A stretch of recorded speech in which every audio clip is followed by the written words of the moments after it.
Assalamu alaikum. Welcome to today's class on basic grammar for learning English.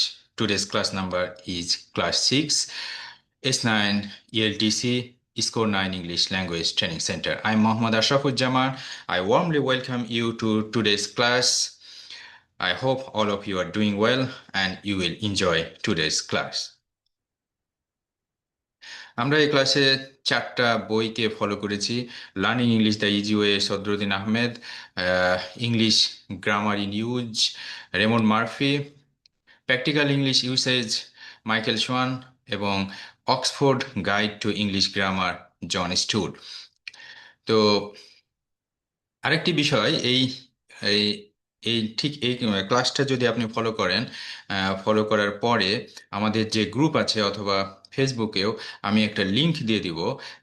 এই আজকের ক্লাসের ওপর একটা কুইজ, সেই কুইজটা যদি আপনি অংশগ্রহণ করেন আপনি ভালো লাগবে এবং এখান থেকেই কতটুকু শিখতে পারলেন সেটা নিজেকে জাজ করতে পারবেন এবং অন্যের সাথে কম্পিটিশনও করতে পারবেন।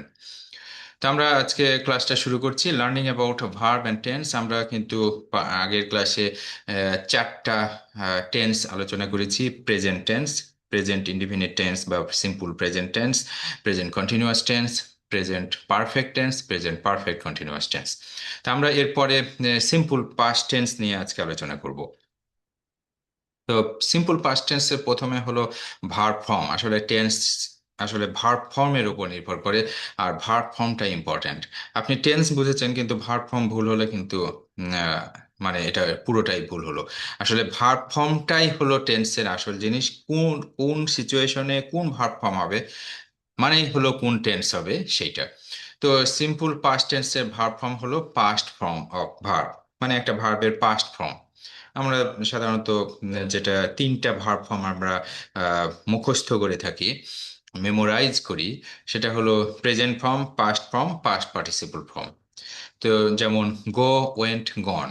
তো এখানে ওয়েন্ট যেমন পাস্ট ফর্ম, সেইটা হলো পাস্ট ফর্ম, মানে সিম্পল পাস্ট টেন্স। এখন সিচুয়েশনটা কি? This tense express past event or situation. অতীত ঘটনা বা অতীতের অবস্থা, অতীতের কোনো ঘটনা বা অতীতের কোনো অবস্থা প্রকাশ পাবে। টাইম এক্সপ্রেশন লাইক ইয়েস্টারডে, এখানে টাইম এক্সপ্রেশনটা কি হবে? ইয়েস্টারডে মানে গতকাল, লাস্ট উইক গত সপ্তাহে, লাস্ট ইয়ার মানে গত বছর, 5 years ago, 5 months ago, 5 days ago may be used in this tense. এই টেন্সে ব্যবহৃত হয়।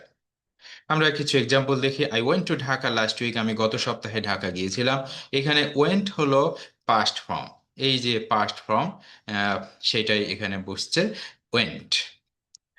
তারপরে করিম বট এ পেন ইয়েস্টারডে, গতকাল। এই যে টাইম এক্সপ্রেশন এখানে গতকাল, আর বট বাই BEY বাই, আর এখানে বট BOUGHT, বট হলো পাস্ট ফর্ম। তো এটা একটা ঘটনা প্রকাশ করছে, পাস্ট ইভেন্ট প্রকাশ করছে। এই পাস্ট ইভেন্টটা অতীতকালে ঘটেছিল। Hamid lost his watch 2 days ago, 2 দিন আগে হামিদ তার ঘড়ি হারিয়েছিল। তো লস্ট মানে হারিয়েছিল, এটা পাস্ট ফর্ম, আর এটা অতীতের একটা ঘটনা বা পাস্ট ইভেন্ট প্রকাশ করছে। আমরা একটা প্যারাগ্রাফের মাধ্যমে কিছু এক্সাম্পল দেখি। মিনা ফেল ইল, মিনা অসুস্থ হয়ে পড়ল। So she stayed in bed, সে বিছানেই অবস্থান করলো। বাট হার কন্ডিশন, তার অবস্থা, গট ওর্স, আরো খারাপ হয়ে গেল। এই যে গট, এটা হলো পাস্ট ফর্ম বা পাস্ট টেন্স। আহ, এটা হলো ফাইনাইট ভার্ব। এখানে গট ওর্স, এখানে কিন্তু আসলে এখানে গেটটা সাধারণত অক্সিলারি ভার্ব হিসাবে ব্যবহৃত হয়, তবে এখানে কিন্তু অক্সিলারি ভার্ব না, এখানে কিন্তু মেইন ভার্ব হিসেবেই ব্যবহৃত হচ্ছে। তো মেইন ভার্বটা পাস্ট টেন্স। এখানে যেমন এই 3টা সেন্টেন্স দেখেন, ওয়েন্ট, বট, লস্ট, এখানে একটাই ভার্ব। তাহলে একটাই ভার্ব এখানে কি হচ্ছে? পাস্ট ফর্ম বা পাস্ট ফর্মে হচ্ছে এবং এটা পাস্ট টেন্সে প্রকাশ পাচ্ছে। Her parents called a doctor, তার পিতামাতা একজন ডাক্তার ডাকলেন। এই যে কল্ড মানে ডাকা, এটা পাস্ট ফর্মে আছে। The doctor gave her some medicine. Doctor তাকে কিছু ঔষধ দিলেন। The medicines worked. মেডিসিনে মানে ওষুধে কাজ হলো। She got well. তিনি সুস্থ হয়ে গেলেন। আবার সেই গট, গট মানে এখানে মেইন ভার্ব। তারপরে পাস্ট কন্টিনিউয়াস টেন্স। আচ্ছা, এইটা আরেকটু একটু বিশ্লেষণ করে দেওয়া ভালো। আহ, এই যে পাস্ট টেন্স নিয়ে আলোচনা করলাম, সেটা হলো যে এখানে ওয়েন্ট, যখন এটা নেগেটিভ করবেন তখন কি হবে? নেগেটিভ অথবা ইন্টারগেটিভ যখন হবে তখন কিন্তু এখানে ডু বা ডিডের, সরি, এখানে ডিডের ব্যবহারটা আসবে, তাই না? এটা যেহেতু পাস্ট ফর্ম। তো I did not go to Dhaka last week.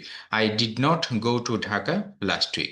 এখানে ওয়েনটা জায়গায় ডিড নট চলে আসলো, আর ওয়েনটা প্রেজেন্ট ফর্মে বসলো, গো হয়ে গেল।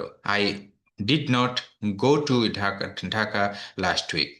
অথবা ডিড ইউ, অথবা ডিড ইউ, প্রশ্ন করছি, did you go to Dhaka last week, did you go to Dhaka last week. এইভাবে করে ইন্টারোগেটিভ অথবা নেগেটিভ করতে হলে আপনাকে ডিড আনতে হবে পাস্ট সিম্পল বা সিম্পল পাস্ট টেন্সের ক্ষেত্রে। তারপরে পাস্ট কন্টিনিউয়াস টেন্স। পাস্ট কন্টিনিউয়াসে যে ফর্মটা থাকে সেটা হলো ওয়াজ ওয়ার অক্সিলারি ভার্ব, তারপরে আইএনজি ফর্ম, মানে ভার্বের সাথে আইএনজি যুক্ত হয়, was were verb plus ING. সিচুয়েশনটা কি হয়? This tense can be used in the following situations. কি situation? Continuous event in the past, মানে অতীতকালে একটা কাজ চলমান ছিল, অতীতকালে একটি কাজ চলমান ছিল, সুতরাং এইটা তখন পাস্ট কন্টিনিউয়াস টেন্স হবে। নাম দেখেও কিন্তু বোঝা যাচ্ছে যে অতীত আর কন্টিনিউয়াস, অতীতে কোনো কিছু কন্টিনিউয়াস ছিল। তারপরে আহ, একটা এক্সাম্পল দেখা যাচ্ছে, John was walking in the garden yesterday. John গতকাল বাগানে হাঁটছিল। তো এখানে দেখেন ওয়াজ, তারপরে verb plus ING, walk, ING যোগ করে walking. People were shouting slogans at the meeting. যে সভা হচ্ছিল সেই সভায় স্লোগান দিচ্ছিল চিৎকার করে লোকেরা। তো এই যে এখানে ওয়্যার হলো অক্সিলারি ভার্ব বা হেল্পিং ভার্ব, আর শাউট মেইন ভার্ব, এটার সাথে আইএনজি যুক্ত হয়েছে। With perspective of past event. আসলে এটা একটু জটিল, কিন্তু বুঝতে পারলে খুবই সহজ। একটা কমপ্লেক্স সেন্টেন্স এখানে আমরা শিখতে পাচ্ছি, সেটা হলো with the perspective of past event. অতীতের একটা ঘটনা পরিপ্রেক্ষিতে আরেকটা ঘটনা চলমান ছিল, বা একটা চলমান ঘটনা, আহ, চলমান ঘটনার মধ্যে আরেকটি ঘটনা ঘটেছিল।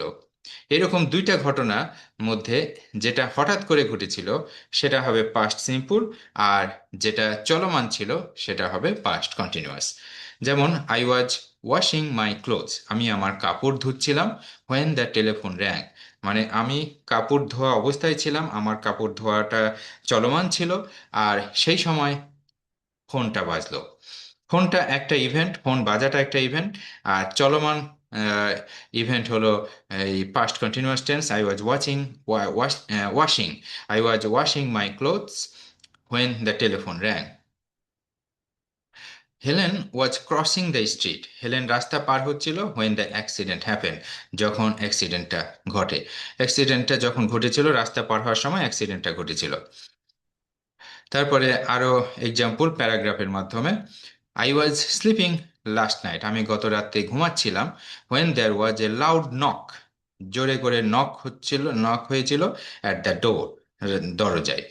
আই ওক আপ, আমি উঠলাম, উইথ এ স্টার্ট, মানে এক ঝটকায় উঠে পড়লাম। মাই বডি ওয়াজ ট্রেম্বলিং, আমার বডি কাঁপছিল। দ্য ম্যান আউটসাইড, বাইরে থাকা লোকটি, ওয়াজ নকিং অ্যাওয়ে, নক করতেই ছিল। নক করছিল। I got up and opened the ডোর, আমি উঠলাম এবং দরজা খুললাম। এখানে দুইটা মেইন ভার্ব, এইটা এখানে আসলে I got up and I open the door. তো দুইটা ভার্বের সাবজেক্ট একই হওয়ার কারণে এখানে পরের ভার্বের সাবজেক্টটাকে উজ্জ্ব রাখা হয়েছে এবং আইটা প্রথমে বসেছে। I got up and opened the door, এটা একটা compound sentence. It was my friend Green, এটা ছিল আমার বন্ধু Green. He was smiling at me, সে আমার দিকে তাকিয়ে হাসছিল।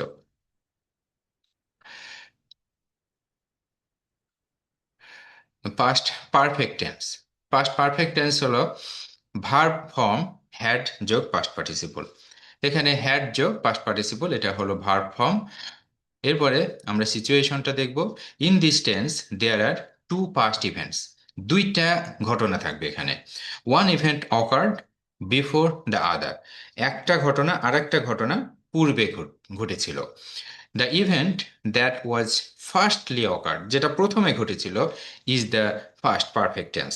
মানে যেটা প্রথমে ঘটেছিল, যেটা আর একটা ঘটনার আগে ঘটেছিল, সেটা হলো past perfect. The other one is past simple.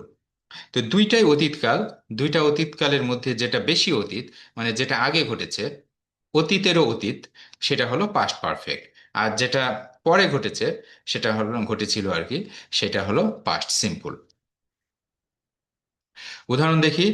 I had finished my breakfast before he arrive, সে পৌঁছানোর পূর্বে আমি আমার নাস্তা করে ফেলেছিলাম। তো এখানে নাস্তা করে ফেলেছিলাম, এইটা কিন্তু পাস্ট পারফেক্ট টেন্স হচ্ছে।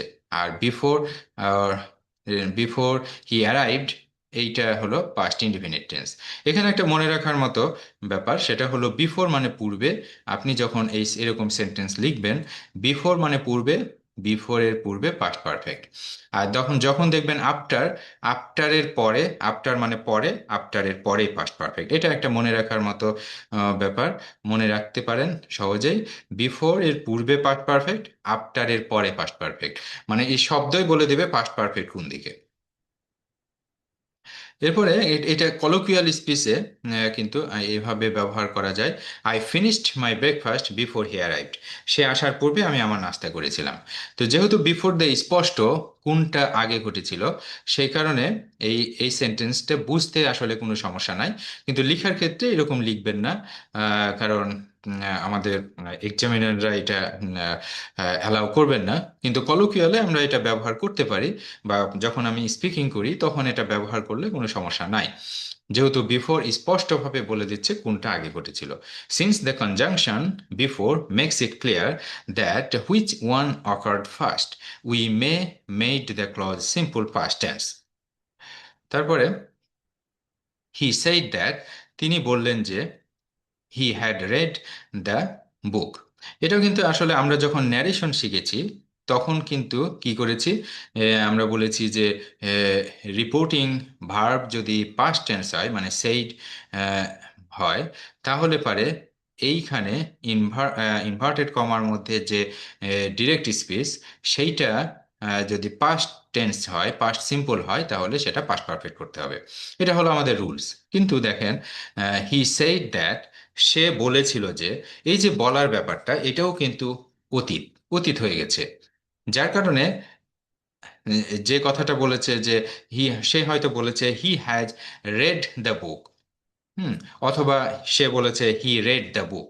তো প্রেজেন্ট পারফেক্ট টেন্স বলেছে অথবা পাস্ট ইনডিফিনিটে বলেছে, যেটাই হোক, আহ, যে আই রেড দ্য বুক, আমি এটা বইটা পড়েছিলাম, অথবা বলেছে I have read the book.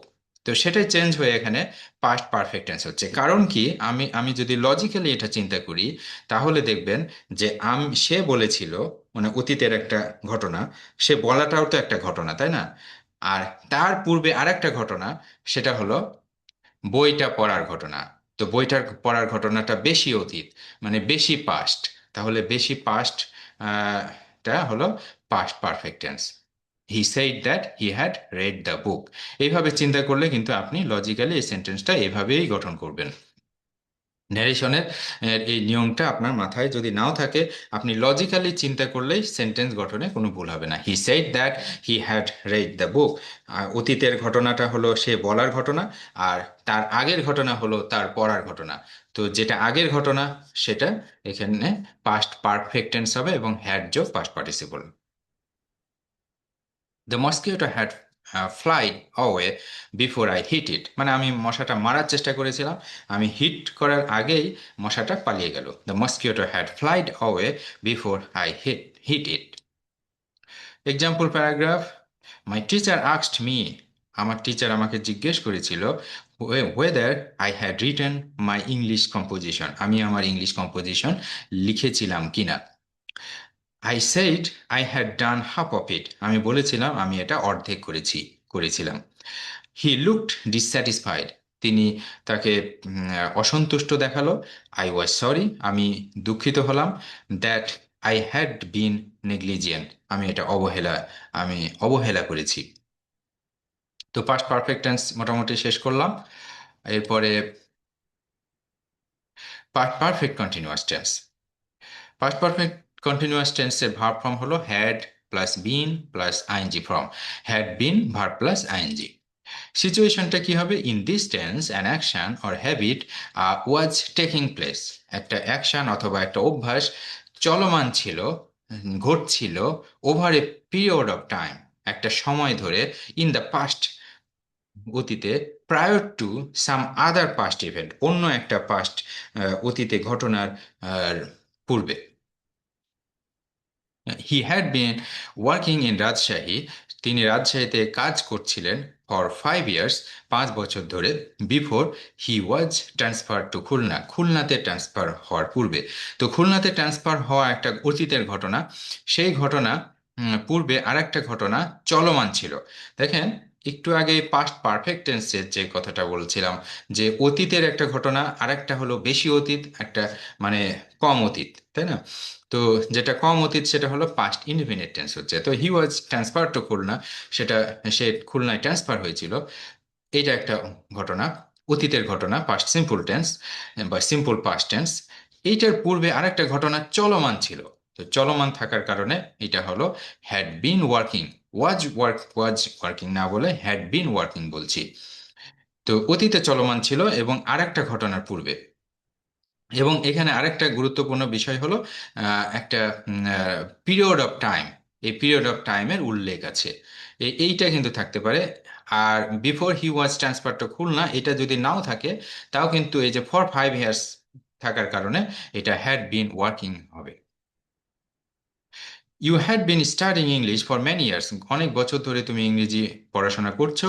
By the time, সেই সময় পর্যন্ত when you came to university, তুমি যখন ইউনিভার্সিটিতে এসেছিলে তখন পর্যন্ত তুমি অনেক বছর ধরে ইংরেজি পড়াশোনা করছিলে। Example paragraph. Mister Hakim had been suffering from cancer for 5 years, 5 বছর ধরে মিস্টার হাকিম ক্যান্সারে ভুগছিলেন। When he had an operation, তারপর যখন তার অপারেশন হলো, সেই সময় থেকে অতীতকালে 5 বছর ধরে তিনি ক্যান্সারে ভুগছিলেন। His condition had been getting worse, তার অবস্থাটা অনেক খারাপ হয়ে যাচ্ছিল। সিন্স দ্য অপারেশন পর্যন্ত, অপারেশন আসা পর্যন্ত বা অপারেশনের সময় পর্যন্ত তার অবস্থা খারাপ হতেই থাকছিল বা হচ্ছিল।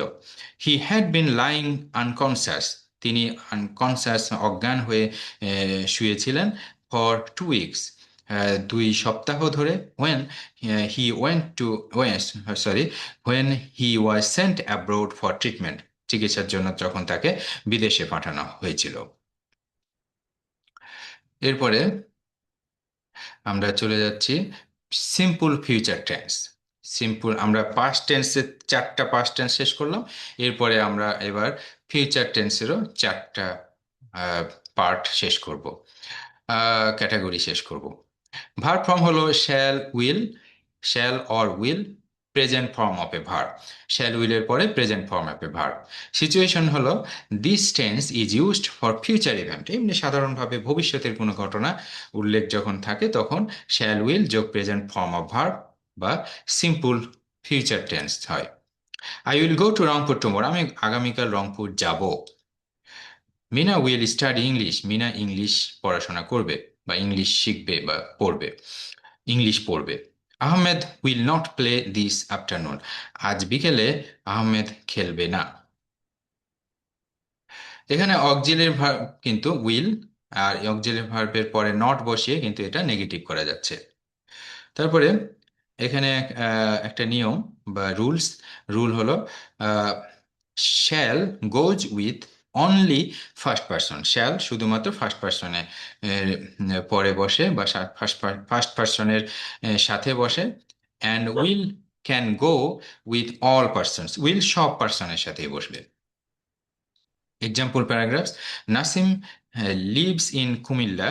He works in an office. He will resign soon. তিনি রিজাইন করবেন because his salary is low. তার স্যালারি খুবই কম।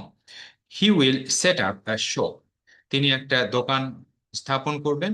He hopes he will make a lot of money. তিনি আশা করেন তিনি অনেক টাকা উপার্জন করবেন। তো এখানে ভবিষ্যৎ সম্পর্কে একটা কথা বলা হচ্ছে, যেটা ফিউচার ইভেন্ট। এটা কারণে এটা সিম্পল ফিউচার টেন্স হয়, এবং সিম্পল ফিউচার টেন্সের ফর্ম হলো শ্যাল অর উইল যোগ present form of a verb. এরপরে ফিউচার কন্টিনিউয়াস টেন্স, ভবিষ্যতে চলমান ঘটনা। Shall will plus be plus ING form, এটা হলো ভার্ব ফর্ম। সিচুয়েশন হলো this tense expresses a future continuous event, ভবিষ্যতে চলমান ঘটনা, ভবিষ্যতে চলমান থাকবে এইটা বলছে। Meena will be singing, Meena গান করতে থাকবে at the cultural function tomorrow, আগামীকাল কালচারাল ফাংশনে গান করতে থাকবে। Alam will be taking his SSC examination next year, আগামী বছর এসএসসি পরীক্ষা দিতে থাকবে। মানে কন্টিনিউয়াস এখানে থাকবে, মানে এসএসসি এক্সামিনেশন তো আহ, বেশ কিছুদিন ধরে চলে, তাই না? সেইটা বোঝাতেই উইল বি টেকিং বলা হচ্ছে। তারপরে future perfect tense, verb form হলো উইল হ্যাভ যোগ পাস্ট পার্টিসিপল। হ্যাভ এর পর সবসময় পাস্ট পার্টিসিপল আর সেই সাথে উইল আছে, যার কারণে এটা future perfect tense. In this tense a future event will occur before another future event or time. In this case by, before, etcetera will be used. এই যে বাই, বিফোর এগুলো use হতে হবে। আই উইল হ্যাভ ফিনিশড, আমি শেষ করে ফেলবো this book by June, জুনের মধ্যে শেষ করে ফেলবো, মানে ফিনিশ হয়ে যাবে, শেষ হয়ে যাবে। He will have made a lot of money, সে অনেক টাকা উপার্জন করবে, মানে করে ফেলবে বিফোর রিটায়ারমেন্ট, রিটায়ারমেন্টের পূর্বে। Hamid will have come of age by 1993, মানে প্রাপ্তবয়স্ক হবে হামিদ 1993 সালের মধ্যে প্রাপ্তবয়স্ক হয়ে যাবে, মানে অ্যাডাল্ট হবে। Nasrin has been working for her PhD for 3 years, 3 বছর ধরে পিএইচডির জন্য কাজ করছে। She will have completed her thesis by 2024, 2024 সালের মধ্যে সে এই তার থিসিসটা কমপ্লিট মানে শেষ করে ফেলবে। আর হ্যাজ বিন ওয়ার্কিং এইটা কিন্তু প্রেজেন্ট পারফেক্ট কন্টিনিউয়াস টেন্স, আর এই উইল হ্যাভ কমপ্লিটেড এটা হলো ফিউচার পারফেক্ট টেন্স।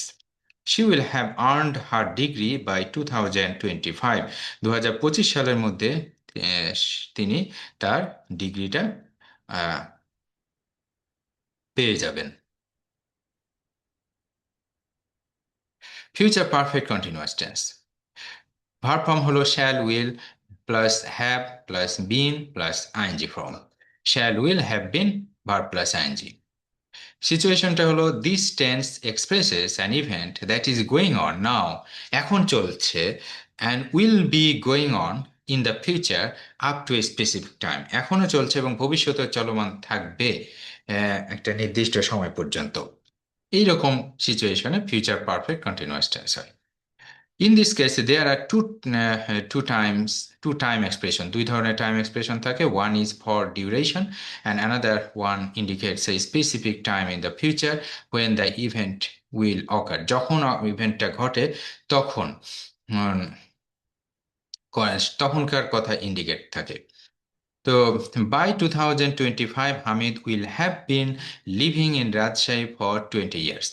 এই যে এই সেন্টেন্সটাতে লক্ষ্য করুন যে 2025 সালের মধ্যে, মানে 2025 সাল যখন আসবে, 25 সালের মধ্যে Hamid will have been living in Rajshahi, মানে হামিদ কিন্তু এখন রাজশাহীতে বাস করছে, আর 2025 সাল পর্যন্ত সে বাস করতে থাকবে ফর 20 ইয়ার্স। এবং 2025 সাল এলে তার এই রাজশাহীতে বাস করার ঘটনাটা সময় হবে 20 ইয়ার্স, 20 বছর। তাহলে এইরকম একটা সিচুয়েশন এই ফিউচার পারফেক্ট কন্টিনিউয়াস দিয়ে প্রকাশ পাচ্ছে। By 2025 Hamid will have been living in Rajshahi for 20 years. He will have been studying English, তিনি ইংলিশ পড়াশোনা করতে থাকবেন ফর 4 ইয়ার্স, 4 বছর ধরে। When he finishes his course, যখন তিনি তার কোর্স শেষ করবেন। মানে অনার্সে ভর্তি হয়েছে ইংলিশে একটা ইউনিভার্সিটিতে, তো এই তখন বলা হচ্ছে, ভর্তি হওয়ার পরে বলা হচ্ছে, মানে ভর্তি হলো তো পড়াশোনা শুরু হয়ে গেল।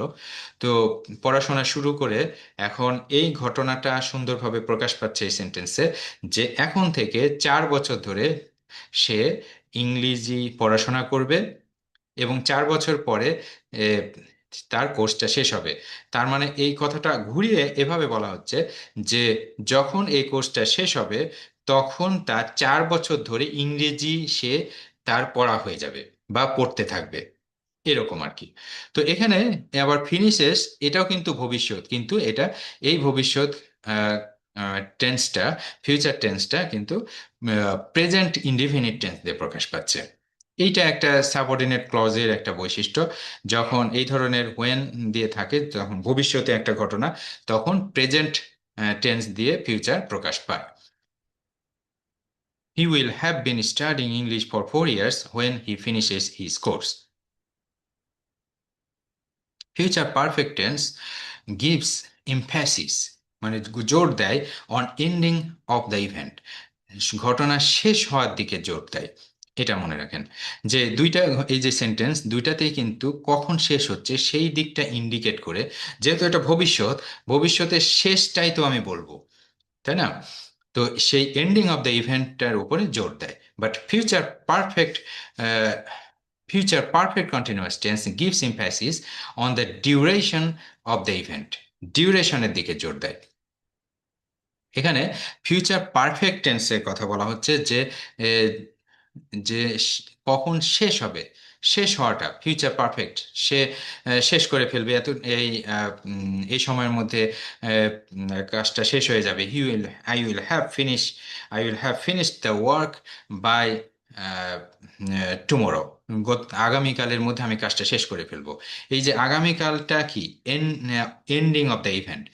আর ফিউচার পারফেক্ট কন্টিনিউয়াস টেন্স দেখেন, উইল হ্যাভ বিন লিভিং, এই যে ফিউচার পারফেক্ট কন্টিনিউয়াস টেন্স, এইটা ডিউরেশন, এই যে ফর 20 ইয়ার্স, এইটার উপরে জোর দেয়। সব ক্ষেত্রেই কিন্তু এই যে future perfect continuous, present perfect continuous এবং পাস্ট পারফেক্ট কন্টিনিউয়াস মোটামুটি একই, শুধু একটা প্রেজেন্ট আর একটা পাস্ট আর একটা ফিউচার টেন্স। তো এক্সাম্পল প্যারাগ্রাফটা দেখি। Kamal, research student, will go to England this summer to collect materials for his thesis. Before doing that, he will have completed his coursework. After he returns to Bangladesh sometime in July, he will begin writing his thesis. By then, he will have been working on his PhD for 4 years. By then, তখন, যখন ফিরে আসবে তখন he will have been working on his PhD, পিএইচডিতে তার কাজ করতে থাকবে ফর 4 ইয়ার্স, মানে কাজ করতে থাকার সময়কালটা 4 বছর হয়ে যাবে। তা আমরা মোটামুটি শেষ করলাম। এই ক্লাসটা শেষ করার পরে আপনার যদি আমাদের যে হোয়াটসঅ্যাপ গ্রুপ আছে সেই গ্রুপ অথবা আমার যে ফেসবুক পেজ স্কোর 9 নামেই আছে, সেইখানে আমি একটা লিংক দিয়ে দিব। এই ক্লাসটা আপনারা একটু দেখতে থাকেন। এরপরে আমরা যখন লিংকটা দিয়ে দেব, লিংকে ক্লিক করে আপনি কুইজটা তে অংশগ্রহণ করবেন। এই কুইজটাতে অংশগ্রহণ করলে আপনি এই ক্লাস থেকে যা কিছু শিখেছেন সেটা আবার রিভিউ হবে, এবং আপনি কম্পিটিশনও করতে পারবেন অন্যদের সাথে, কারণ এটা অ্যাসাইনমেন্ট আকারে দেওয়া হবে। প্রায় 3 দিনের মতো সময় থাকবে, 3 দিনের মধ্যে যে কোনো সময় আপনি কুইজটাতে অংশগ্রহণ করবেন। তো আমার এই ক্লাসটা যদি ভালো লাগে তাহলে সাবস্ক্রাইব করবেন, লাইক দিবেন, আপনার মূল্যবান মন্তব্য কমেন্ট বক্সে দিবেন, এবং শেয়ার করবেন অন্যদের সাথে যারা আসলে গ্রামারটা শিখতে চায় তাদেরকে। তো ধন্যবাদ সবাইকে, আজকে এ পর্যন্তই।